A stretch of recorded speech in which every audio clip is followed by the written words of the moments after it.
السلام عليكم. تعالوا معايا النهارده هنعمل مع بعض فلافل بالحمص، مش الشامي، لا، الحمص المقشر اللي بنستعمله في الطبيخ، عشان خاطر تبقوا عارفين الطرق بكل انواع الحمص. يلا بينا نشوف الطريقه. عندي هنا اهو الحمص اللي هو بتاع الطبيخ المتقشر، بليته، وبعد ما بليته جبت كمان معايا بصلايه وقطعتها، وجبت عندي حزمه كزبره، المتوفرة عندك من الخضرة حطيه، وعندي 3 فصوص توم.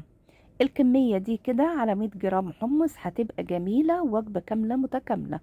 يلا بينا نحط الزيت على النار، وكنت مقطعة بطاطس هنبدأ نحمرها. مسكت الفلافل بدأت أفرم فيها، جبت عندي معلقة كزبرة كبيرة، نص معلقة ملح، ربع معلقة كربوناتو، وحبة شطة. جبت اهي الفلافل بقى، وانا بفرمها بتحطي عليها بيضة لرفع القيمة الغذائية وتخليها متماسكة معاكي وجميلة. واحنا طلعنا بقى البطاطس، وهنعمل ايه، هنجيب بقى نحضر زيت جديد للفلافل، ونبدأ بقى نحط ايه البهارات فوق الفلافل بعد ما ضربناها بالبيض ونقلبها. ويلا بينا حطينا مقلاية زيت جديد على النار، وبدينا نجيب الفلافل ايه اهي مقلباها، وبالمعلقة هنفضل ناخد بالمعلقة ونحط.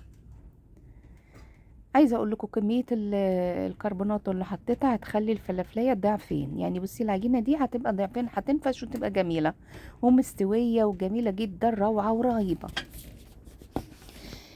انا حبيت بس اقول لكم مش بحمص الشام بس نعمل فلافل، لا، ممكن كمان نعملها زي ما انتوا شايفين كده بالحمص بتاع الطبيخ.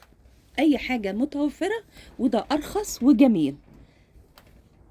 انتوا عارفين الواحد ايه، بصوا بقى طلعتها بسم الله ما شاء الله، بيحب يفيدكم بكل حاجة جديدة، روعة روعة روعة. جربوها وقولوا لي ايه رأيكم. من قريب ومن بعيد، روعة وجميلة جدا ورهيبة، وبألف هنا.